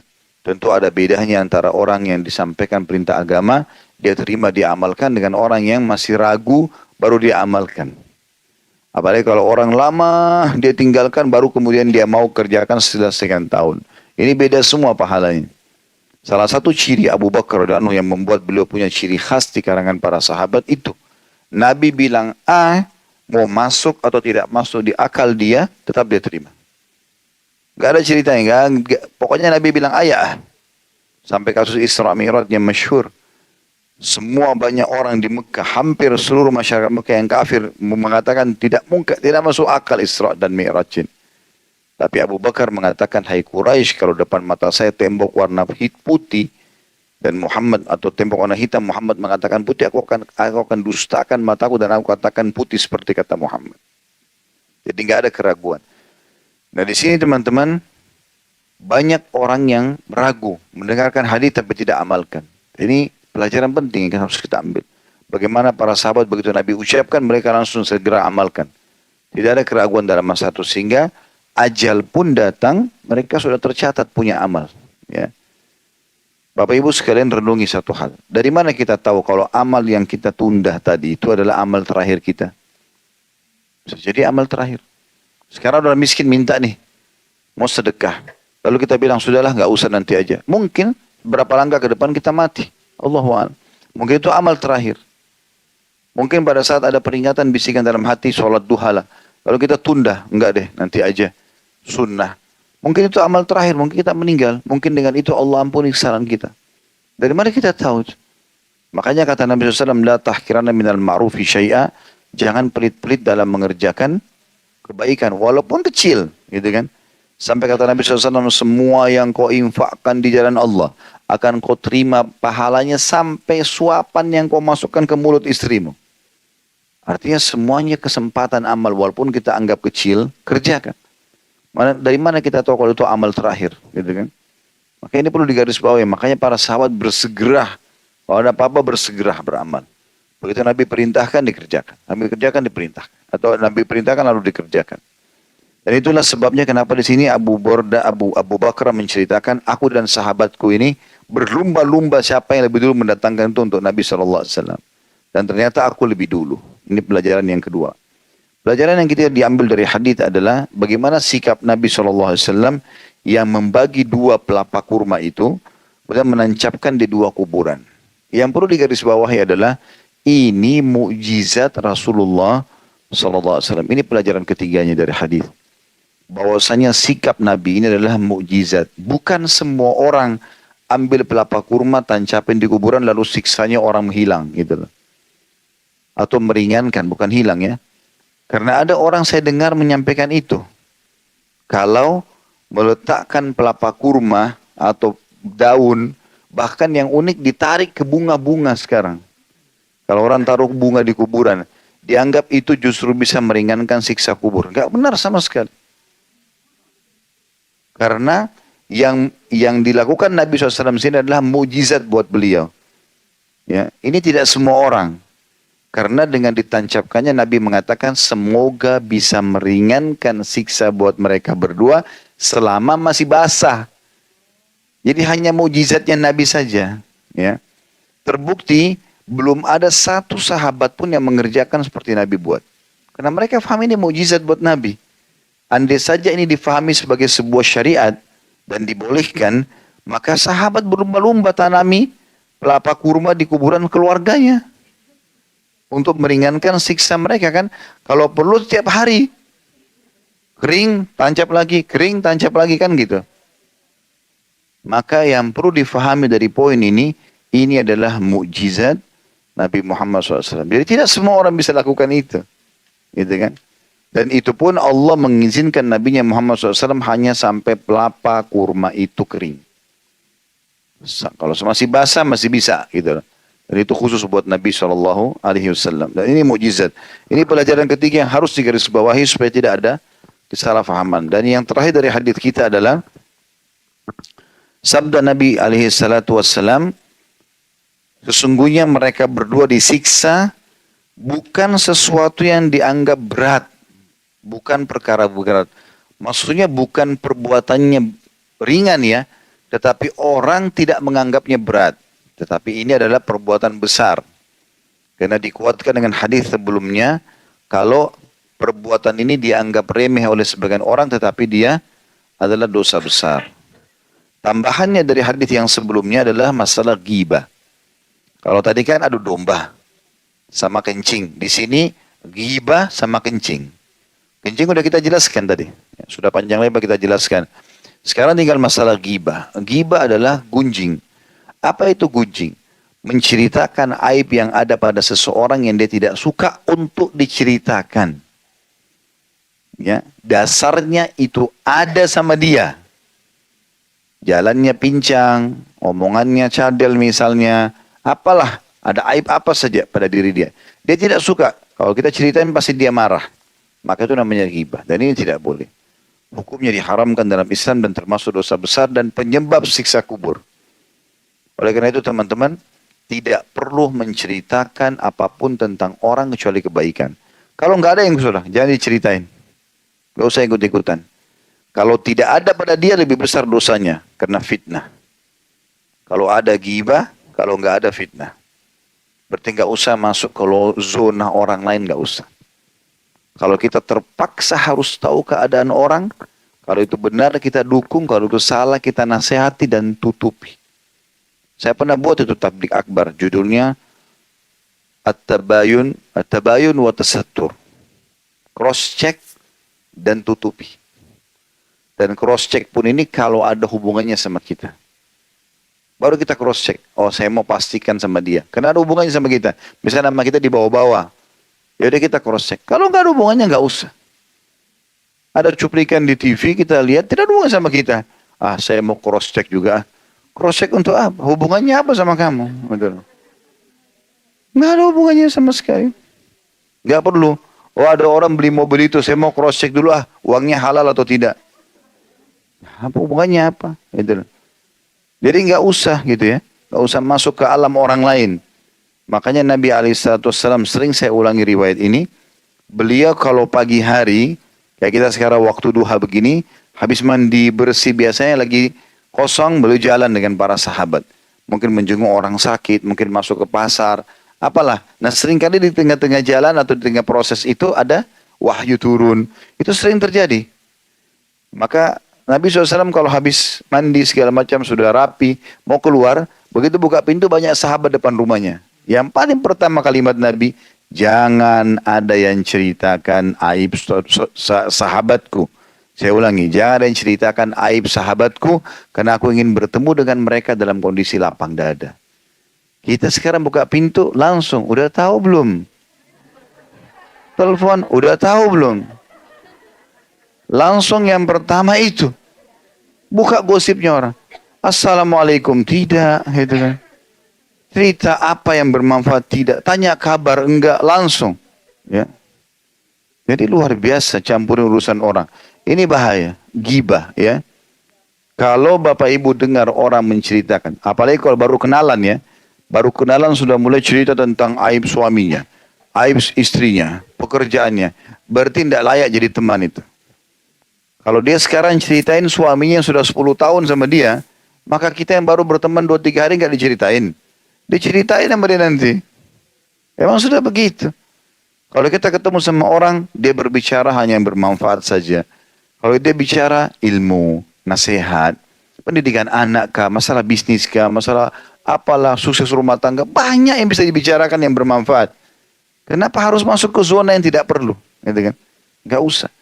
Dan jangan bilang, ini sering terjadi Bapak Ibu sekalian. Saya sebenarnya tidak mau ghibah sih, tapi loh, terus cerita lagi. Ya sama saja. Dia hanya mau nambah sedikit pembukaan di masalah ghibahnya. Nggak bisa, jangan masuk di situ. Dan ini saya lihat dijadikan sebagai pola. Di medsos kita, gosip nomor 1. Gosip itu ghibah. Masuk ke rumah tangga orang, ribut sama pembantunya, rumah tangganya, dengan pekerjaannya, macam-macam mobilnya orang dibahas. Kadang-kadang dicari, mungkin kalau pakai sendal pun dibahas. Kenapa pakai sendal merek itu, kenapa begini dan begitu. Ini jadi masalah. Saya pernah ketemu dengan salah satu tokoh masyarakat, dia bilang, sampai pada tingkat meludah saja dinilai. Mungkin orang jalan dilihat, depan pintu dilihat, di mata-matanya dari jarak jauh. Ini orang keluar mau kemana nih arahnya, diikutin. Untuk buat info saja, berita. Ini semua nggak benar, dalam Islam tidak boleh. Makin kita tidak tahu sesuatu, maka jangan dicampur tahu. Nggak usah. Allah Subhanahu wa Ta'ala sudah mengamanahkan di pundak setiap orang di antara kita 2 malaikat yang tidak pernah tidur, ngawasin terus. Tidak usah kita yang campuri urusan orang. Sekali lagi, kalau kita lihat ada aib, maka tugas kita luruskan. Kalau itu benar kita dukung. Kalaupun kita sudah luruskan, nasihati, tutup supaya dapat pahala ya. Terus sudah tahu fulan tuh, saya nasihatin tuh, kan jadi hilang pahalanya. Nggak usah. Dan nasihatin orang antara kita sama Allah SWT. Para ulama salaf saleh dulu, kalau mau nasihatin orang, dia tidak kenal. Dia datang mendekat lalu dia mengatakan, saudaraku, saya mendapat informasi, karena dia merasa dia sampai di bawah namanya. Maka dia ada urusan sama dia, mengatakan, telah berita begini dan begitu. Nasihat saya bertakwalah kepada Allah, harus begini, harus begitu, harus begini. Selesai. Kata orang-orang yang diberikan nasihat, saya mendengarkan suara itu dengan nasihat itu seperti sebuah air sejuk di musim panas. Karena nasihatnya bertakwa sama Allah, hati-hati dengan siksa kubur, hati-hati dengan siksa neraka. Bagaimana kalau orang itu begini dan begini, bagaimana kalau kau di posisi dia. Setelah selesai dia bilang, begitu saya balik, saya lihat orangnya tidak ada. Udah hilang. Dia cuma nasihatin, dia pergi. Gak butuh apa-apa. Jadi orang tidak ada masalah dunianya karena dia berpikir bagaimana mendapatkan pahala. Sekali orang yang nasihatin dia baik, maka sudah didapat pahalanya, kan begitu. Itu yang mesti kita lakukan. Jadi tinggalkan semua ini. Bahaya sekali. Ghibah ini yang sekarang sudah seperti menjadi sebuah makanan ya. Ya, seperti sudah orang gibahin suaminya sendiri, istrinya sendiri, anaknya, segala macam hal. Ya, pembantunya lah segala macam. Ada orang pernah interaksi sama kita teman-teman, dia punya kekurangan, dia udah berhenti, udah biarin aja sudah, dia berhenti selesai, udah jangan dicampuri lagi. Dia mau bicara apa terserah dia, pokoknya kita sudah tidak ada. Intinya kan mudaratnya kita sudah selesai. Begitu orang mukmin. Udah roda kehidupan harus berjalan, jangan sibuk urus terus masalah itu. Ada orang dibawa masalah, dia pernah masalah sama pembantunya 10 tahun sudah berhenti, pembantu itu masih diceritain sampai sekarang. Untuk apa sekarang? Cerita untuk apa? Manfaatnya apa? Dia masalah sama kita kan dia sudah berhenti. Ya udah selesai. Udah biarin aja. Kalau dia bicara dia pun bicara urusan dia sama Allah. Dan sampai kemana sih kata-katanya? Sampai di mana dia mau terus kata-kata? Dia cerita sama 3-4 orang, 10 orang habis itu berhenti kan? Kita panen pahalanya, gitu kan? Makanya seorang salafus saleh pernah digosipin oleh seseorang. Dia senyum. Kebetulan dia baru beli kurma masih sama tangkainya. Kurmanya masih segar-segar. Dia suruh muridnya satu orang bawa ini ke orang sana. Titip pesan ya. Bilang sebagai balasan atas kau transfer pahalamu. Kau kasih pahalamu ke saya karena kau gosipin saya. Ini balasnya. Saya balas kau dengan kurma yang segar ini. Artinya dia ingin mendakwahi orang itu sekaligus juga memberikan gambaran. Bahaya loh kamu ini pahalamu hilang. Gitu. Dan ini saya balas kamu. Kau mau buruk saya tetap balas kau dengan kebaikan. Seperti itulah kurang lebih. Ya, jadi selalu yang terdengar oleh kuping kita, yang terlihat oleh mata kita, yang terucap dengan lisan kita, semuanya kebaikan. Bagi orang mukmin selalu emas saja. Nasihat, manfaat, ilmu, segala macam itu saja. Dari manfaat ke manfaat yang lain. Karena manfaatnya jangan didengarin udah. Nggak perlu. Dan ingat, semua yang didengar oleh kuping kita jangan langsung dinukil dengan mulut. Karena Nabi SAW mengatakan cukuplah dosa yang sangat berat bagi orang yang semua yang dia dengar dinukil dengan mulutnya. Baru dengar langsung dilempar. Padahal sebenarnya belum tentu itu benar. Bagaimana kita tarik sekarang? Kita teman-teman, kalau sudah melemparkan kata-kata, itu susah sekali. Selama masih di lisan kita, maka masih milik kita. Kita bisa telan kembali, nggak usah diucapkan. Kontrol diri. Tapi kalau kita sudah ucapin, ini luar biasa. Pepatah bahasa Arab mengatakan, kalau kau titip sama orang emas, pastikan tidak akan bertambah. Tidak mungkin, bahkan bisa berkurang kalau kita titip emas. Tapi kalau kau titip kata-kata, pastikan akan bertambah. Ini kita cerita satu paragraf nih sama dia. Dia nanti cerita sama temannya itu 2 paragraf. Ini 10 orang 10 paragraf. Jadi satu buku nanti. Padahal cuma kasusnya cuma kecil. Tapi jadi besar gara-gara itu. Ya. Efeknya besar. Dan itu dimaksud dengan ghibah teman-teman sekalian. Dan Allah sebutkan dalam surah Al-Hujurat itu. Ya, selalu dibaca itu surah Al-Hujurat ayat 10 sampai ayat 12. Tentang masalah larangan-larangan seperti ini. Kemudian hadis selanjutnya 161 dan ini hadis kelima dalam bahasan kita dari Abu Hurairah radhiyallahu anhu beliau berkata Rasulullah SAW bersabda aktsara azabil qabri minal baul, kebanyakan siksa kubur karena disebabkan tidak berhati-hati ketika kencing, puncaknya tidak cebok ya, dan yang paling sederhana adalah cebok tapi tidak maksimal. Tidak menyentuhkan air yang benar dan seterusnya. Ini sudah kita jelaskan, kita pindah ke hadis selanjutnya 162 hadis ke-6 dalam bahasan kita dan 5 dan 6 ini dua-duanya hadis sahih. Dari Abdurrahman bin Hasan radhiyallahu anhu ia berkata, "Kharaja alaina Rasulullah SAW wa fi yadihi daraqatu fa wada'aha thumma jalas fa bala ilaiha." فقال بعدهم انظروا إليه يبول كما تبول المرأة فسمعه النبي صلى الله عليه وسلم فقال ويحك ما علمت ما أصاب صاحب بني إسرائيل كانوا إذا أصابهم بول قرضوه بالمقاريض فنهاهم فأذب في قبره. Rasulullah SAW pernah keluar kepada kami dengan membawa tameng. Yang di sini ada disebutkan tutup mulutnya tameng yang dipakai berperang biasanya, besi yang bulat dari kulit di tangannya.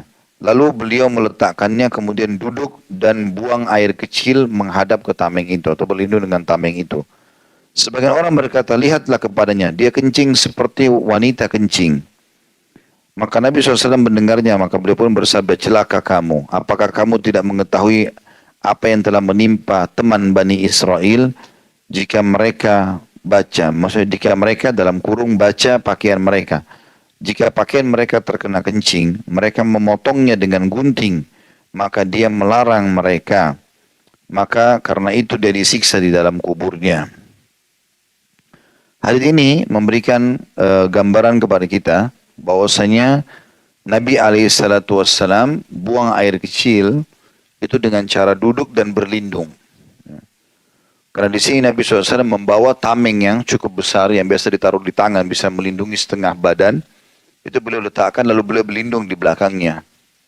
Kemudian beliau duduk sambil buang air kecil ini, saya bilang tadi termasuk adabnya adalah duduk pada saat kencing itu. Dan yang dimaksud dengan ada orang yang mengatakan, lihatlah bagaimana dia kencing. Maksudnya orang ini menghina Nabi SAW seperti kencingnya perempuan. Kan perempuan kalau kencing duduk, gitu kan. Kenapa laki-laki ikut-ikut duduk nih, gitu. Tapi ini ternyata ulama jelaskan, ini adalah orang-orang munafik, bukan sahabat yang mulia. Ya. Karena orang-orang munafik yang biasa menghardik Nabi SAW. Ya. Jadi bukan dari sahabat-sahabat yang memang beriman kepada Nabi SAW. Makanya Nabi SAW ingatkan. Kemudian peringatan Nabi di pembutuhan hadis, celakalah kamu. Maksudnya kenapa kau sampai mengucapkan kalimat itu kepada nabimu? Ketahuilah bahwasanya dulu Bani Israel justru lebih parah. Kalau kita sekarang disuruh kencing dulu begini supaya tidak kepercik ke kain. Kalaupun ada kepercik, kita dalam Islam ini cuma boleh menguceknya, hilang selesai, boleh dipakai sholat bajunya. Tapi kalau dari Bani Israel, hukum dulu syariat dari mereka, itu adalah mereka menggunting kain tersebut. Setiap kena kencing digunting, lalu dibuang. Gitu. Kalau enggak bisa menjadi penyebab siksa kuburnya. Gitu kan. Artinya, alhamdulillah sekarang sudah lebih ringan dibandingkan dulu Bani Israel. Mereka tuh kalau kena najis kainnya, pasti digunting, dibuang selamanya nggak dipakai. Jadi lebih tegas dalam menjaga masalah kebersihan itu ya. Kalau kita sekarang masih diringankan karena bisa dikucek dengan kain. Ya. Baik, pelajaran-pelajaran dari hadis ini yang pertama adalah bagaimana Nabi SAW buang air kecil duduk dan juga berlindung ya. Pelajaran yang kedua, bagaimana sifat atau sikap orang-orang munafik terhadap Nabi SAW. Ini memang ciri khas mereka. Selalu mencari-cari kesalahan Nabi. Ini orang-orang munafik biasanya kalau orang beriman justru sayang dengan orang beriman yang lainnya. Kalaupun ada perbuatannya yang salah, dinasihati, ditutupi. Tadi saya bilang, kalau itu benar didukung. Tapi orang-orang munafik tidak. Memang sengaja mencari-cari kesalahan kaum muslimin. Dan yang unik ini, Allah turunkan surah khusus buat mereka, namanya surah Al-Munafikun, membongkar kedok mereka. Begitu juga dalam surah Al-Ahzab, ya, pada saat menceritakan tentang perang Tabuk, itu Allah SWT membongkar siapa sebenarnya orang-orang munafik. Nama mereka seperti nama kita, ikut sholat bersama kita, tapi berciri mereka sangat benci dengan Islam. Ya, mereka selalu saja mengorek-ngorek kesalahan kaum muslimin. Jadi kayak sekarang kalau ada orang walaupun namanya Muhammad, Ahmad atau siapa saja, tapi selalu mencari-cari kesalahan Islam, berarti ciri orang munafik ada padanya. Dan yang terakhir, yang ketiga adalah bagaimana kita mendapat keterangan informasi tentang Bani Israel dulu. Kalau mereka kena bajunya atau kainnya najis, maka mereka memotongnya dan tidak memakainya selama-lamanya. Sementara kita sendiri, kaum muslimin justru diringankan dengan cara cukup dengan menguceknya. Dan seakan-akan Nabi mengatakan, duduk seperti ini menyelamatkan kainmu dari najis tadi. Ya, karena orang kalau berdiri lebih bisa muncrat kemana-mana. Sehingga kita tidak tahu bagian mana yang harus kita sucikan nih. Dan itu berpengaruh pada sah atau tidaknya sholat tadi. Hadis selanjutnya 163, dan ini hadis terakhir dalam bab kita ya. Kalau ada yang punya pertanyaan setelah ini silahkan. Dari Abu Hurairah radhiyallahu anhu, ia berkata, "Kunna namshi ma'a Rasulillahi sallallahu alaihi wasallam famararna ala qabrain. Famararna ala qabrain faqama faqumna ma'ah. Faja'ala launuhu yataghayyar hatta ru'ida kumna qamisi. Faqulna ma laka ya Rasulullah?" Faqala, "Amma tasma'una ma asma'" atau "Ama tasma'una ma asma'?" Faqulna wa ma dzaka ya nabiyallah, atau ya wa ma dzaka ya nabiyallah, qala hadani rajulani yu'adzabani fi kuburihima 'adzaban syadidan fi dzambin hayyin. Qulna fima dzalik, qala kana ahaduhuma la yastanzihu min al-baul wa kana al-akharu yu'dhi an-nasa bilisanihi wa yamshi bainahum bin namimah. فدعا بجريدتين من جرائد النخل وجعل في كل قبر واحدة. قلنا وهل ينفعهم ذلك؟ قال نعم يخفف عنهما ما دامتا رتبتين. Artinya, kata Abu Hurairah radhiyallahu anhu, kami berjalan bersama Rasulullah sallallahu alaihi wasallam dan kami melewati dua kuburan. Beliau berdiri, maka kami berdiri bersamanya. Maksudnya di dekat kuburan tersebut. Paras Rasulullah SAW mulai berubah sehingga ujung lengan bajunya bergetar. Kami bertanya, ada apa denganmu wahai Rasulullah? Maka Rasulullah SAW menjawab, apakah kalian tidak mendengar apa yang aku dengar? Kami menjawab, apa itu Nabi Allah? Beliau SAW bersabda, dua orang ini sedang disiksa di kubur mereka dengan siksa yang berat karena dosa yang sepele. Kami bertanya, kenapa atau karena apa? Nabi SAW menjawab, salah seorang dari mereka tidak bersuci dari kencing, sedangkan yang lain menyakiti orang-orang dengan lisannya dan berjalan di antara mereka dengan menyebarkan namimah. Lalu Nabi SAW meminta dua batang pelapa kurma dan meletakkan masing-masing di atas kubur tersebut. Kami bertanya, apakah itu berguna bagi mereka? Maka Nabi SAW mengatakan, iya, siksa keduanya diringankan selama kedua pelapa itu masih basah. Jadi hadis ini mirip dengan hadis yang sebelumnya ya. Cuma ada tambahan di sini kalimat. Manfaat lain yang bisa kita ambil nanti akan saya titik beratkan. Yaitu poin tentang sabda Nabi SAW. Dan salah seorang dari mereka tidak bersuci dan yang lainnya adalah menyakiti orang lain dengan lisannya. Ini tambahannya. Tadi kan hadis-hadis sebelumnya masalah adu domba dan dengan kencing. Kemudian ada ghibah dengan kencing. Sekarang ini adalah menyakiti orang lain dengan lisan. Maka ini tambahannya. Berarti ada lagi penyebab siksa kubur yang lain. Tapi umumnya semua bergerak dari lisan itu sendiri. Baik. Kita bedah dulu hadis ini menjadi beberapa bagian. Jadi dari kisah Abu Hurairah ini radhiyallahu anhu, ternyata juga mirip dengan kisah Abu Bakrah tadi yang sebelumnya dan sahabat-sahabat Nabi yang lain. Hampir semuanya menyampaikan sama. Berarti menandakan bisa saja kata ulama hadis Nabi SAW sering melakukan itu karena sahabat yang meriwayatkan berbeda-beda atau mereka di waktu yang bersamaan. Tapi yang jelas secara zahir hadis ternyata ini adalah berbeda. Ya, ini adalah berbeda. Maksudnya berbeda keadaan. Jadi pernah Nabi SAW jalan sama Abu Bakrah, pernah Nabi SAW jalan bersama Abu Hurairah, pernah juga dengan sahabat Nabi yang lain. Dan sering beliau kerjakan perbuatan ini, mampir ke kuburan lalu mengingatkan. Ya. Kemudian di sini Abu Hurairah mirip dengan Abu Bakrah tadi, bagaimana dia menceritakan rincian riwayat. Dan ini penting. Sebagaimana saya katakan tadi, kalau dia mengatakan waktu kami berdiri, waktu Nabi SAW berdiri di kuburan, Nabi berdiri, kami pun berdiri. Lalu tiba-tiba raut wajah Nabi berubah. Seperti sedang mengetahui sesuatu. Dan saking berubahnya sampai membuat badan beliau gemetar, yang membuat bajunya juga kelihatan gemetar. Oleh karena itu kami bertanya. Dan ini sebuah rincian riwayat sebelum masuk ke pesan yang Nabi SAW ingin sampaikan. Saya sudah bilang tadi, bisa saja sahabat ini bilang, Rasulullah bersabda begini, langsung to the point.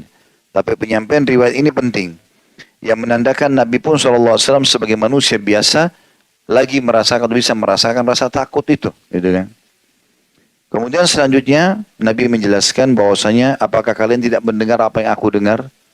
Makna kalimat ini adalah memang ini mukjizat buat Nabi alaihissalam. Tidak semua orang bisa mendengar apa yang ada di kuburan itu. Tapi di sini sahabat ditanya, maka Abu Hurairah dan sahabat-sahabatnya mengatakan, apa itu ya Rasulullah? Maknanya kami nggak dengar.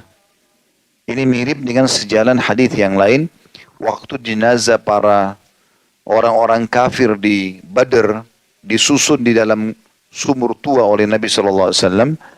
Pada saat sebelum ditutup, Nabi SAW berkata kepada mereka dan didengar oleh para sahabat, hai Abu Jahal atau Abu Hakam, ya, Amr bin Hisham, hai Syaibah, hai Walid, hai Fulan, Fulan. Nabi sebutkan satu persatu namanya, itu sekitar 70 orang. Lalu Nabi SAW mengatakan, apakah kalian sudah mendapatkan apa yang Tuhan kalian ancamkan? Sesungguhnya aku telah mendapatkan apa yang Tuhanku janjikan.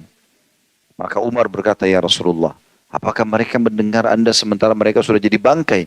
Sudah membusuk sekarang, gitu kan?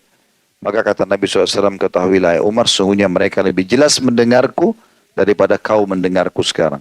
Artinya ini mujizat buat Nabi. Umar sendiri nggak dengar. Sahabat nggak tahu. Tapi rupanya Nabi SAW memastikan akan ada penyampaian itu dalam bentuk mujizat kepada jenazah-jenazah orang kafir. Kemudian Nabi SAW mulai menjelaskan pada saat sahabat bertanya, ya Rasulullah, ada apa yang terjadi dengan keduanya? Karena pada saat itu Nabi mengatakan kedua penghuni kuburan ini lagi disiksa pada hal-hal yang mereka anggap sepele. Kalau salah satunya tidak membersihkan, mensucikan diri dari kencing, sebagaimana sudah kita jelaskan. Yang kedua ini yang dikatakan tadi, tambahannya. Yang satu lagi adalah menyiksa, atau menyakiti orang dengan lisannya. Tentu sini juga dikatakan, ada tambahan di hadis ini ada 3. Dan juga mengadu domba orang-orang. Tapi yang kita ingin diberikan adalah masalah menyakiti orang lain. Jadi menyakiti ini ulama rincikan. Bisa dengan hinaan, bisa dengan cibiran, bisa dengan suara intonasi yang sangat tinggi, bisa dengan perintah-perintah yang keras, yang tidak tepat, ya. Nabi SAW kalau mau memerintahkan orang dengan santun, dengan baik, dengan sopan, gitu kan, dan itu diterapkan oleh para sahabat. Kalau ini terjadi bisa menyakiti orang lain, maka ini berbahaya. Termasuk juga menghardik para pengemis, ya. Kamu itu tidak terima kasih misalnya, padahal sudah dikasih. Mungkin memang dia hajatnya ada yang lebih besar daripada itu. Mungkin kita cuma kasih 2.000 rupiah, dia butuh untuk berikan makan keluarganya 20.000 atau 200.000. Maka semestinya tidak boleh menghardik mereka, gitu kan. Ini yang dimaksud menyakiti lisan, dan ini Allah sudah sebutkan atau menggabungkan ini di dalam surah Al-Humazah. Ya. Surah lengkap itu berbicara tentang masalah ghibah, masalah menyakiti orang dengan lisan, masalah menyakiti orang dengan contoh sikap, ya. A'udzubillahi minasyaitonirrajim, wailun likulli humazatin lumaza. Kecelakaan bagi semua orang yang humaza, yang menceritakan orang atau menyakiti orang dengan lisannya, dan lumaza yang mencontohkan aib orang dengan sikap-sikapnya, cara jalannya, ya, bentuk badannya dan seterusnya. Ya, Allah Subhanahu wa taala terus mengingatkan itu setelah mengatakan wailun likulli humazatin lumaza alladzi jama'a malan wa addada, yaitu banyak kena kepada orang yang sibuk mengumpulkan harta atau prestasi dunianya, yahsabu anna malahu akhlada, dia mengira semua itu akan mengekalkan dia di dalam dunia. Kalla la yumbadanna fil hutama, tidak mungkin, karena mereka pasti akan dilemparkan ke dalam hutama. Wa ma adraka mal hutama, apakah kalian tahu apa itu hutama? Kenapa kalian harus takut? Narullahil muqadah, dia adalah api Allah yang berkobar-kobar, allati tatallu alal afida, yang akan membakar sampai ke jantung manusia. Innaha alaihim mu'sada, sesungguhnya api itu terhadap mereka atau meliputi mereka dari semua sisi. Makna lain adalah melekat di tubuh-tubuh mereka, tidak berhenti membakar. Jadi membakar pada saat awal kulitnya utuh, naudzubillah, terus membakar sampai sudah hangus, apinya nggak padam. Diutuhkan kembali kepada Allah, api masih terbakar. Terus begitu, tidak pernah berhenti. Fi amadi mumaddada, mereka berada di tiang-tiang neraka yang bergelantungan, mereka berada di tiang-tiang yang bergelantungan di neraka itu. Artinya mereka akan disiksa dengan sangat menyakitkan. Ini semua karena masalah lisan yang tidak terkontrol. Makanya Nabi SAW mengatakan, apakah kalian tahu perbuatan apa atau sesuatu apa yang paling banyak membawa orang masuk ke dalam surga? Para sahabat diam. Kata Nabi SAW, taqwallah wa husnul khuluq. Selalu bertakwa kepada Allah, patuh sama Allah, dan menjaga akhlak yang mulia. Lalu Nabi balik, apakah kalian tahu perbuatan apa yang atau sesuatu apa yang paling banyak membawa orang masuk dalam neraka? Maka sahabat diam. Nabi mengatakan al-fammu wal farj. Mulut dan lisan, mulut dan kemaluan seseorang. Itu yang paling banyak membawa orang masuk ke dalam api neraka. Maka lisan harus dijaga. Kata Nabi SAW, man dhamina lima baina lihyai, siapa yang menjamin untuk apa yang ada di antara dua pipinya, lisannya, wa ma baina fakhidai, dan apa ada di antara dua pahanya, kemaluannya, dhamintu lahul jannah, aku akan jamin baginya surga. Maka lisan ini berbahaya sekali kalau kita salah gunakan. Gunakan lisan hanya pada hal yang memang diperintahkan. Zikrullah, berdoa, nasihat yang baik atau diam. Nabi SAW ingatkan, siapa yang beriman kepada Allah dan hari akhir, dia hanya mengucapkan yang baik atau dia diam saja. Dan sebagai penutup di sini adalah kembali kepada peringatan bahwasanya Nabi SAW menyuruh mereka mengambil pelapa kurma, kemudian Nabi SAW tancapkan. Dan di sini ada pertanyaan sahabat yang membutuhkan itu mujizat Nabi. Abu Hurairah berkata, ya Rasulullah, apakah itu akan bermanfaat buat mereka? Tancapin pelapa kurma. Kata Nabi SAW, iya, selama masih belum kering. Pertanyaan sahabat ini, kata ulama hadis, menandakan memang ini mujizat Nabi dan bukan untuk semua orang. Ya, kalau semua orang berarti pasti sahabat waktu itu buru-buru ngambil pelapa kurma lagi, tancapin di semua kuburan, gitu kan. Tapi ini tidak dikerjakan. Allahu a'lam, sebagaimana sudah kita jelaskan tadi. Baik, begitu saja. Subhanakallahumma bihamdika, asyhadu an la ilaha illa anta astaghfiruka wa atubu ilaik. Wassalamualaikum warahmatullahi wabarakatuh.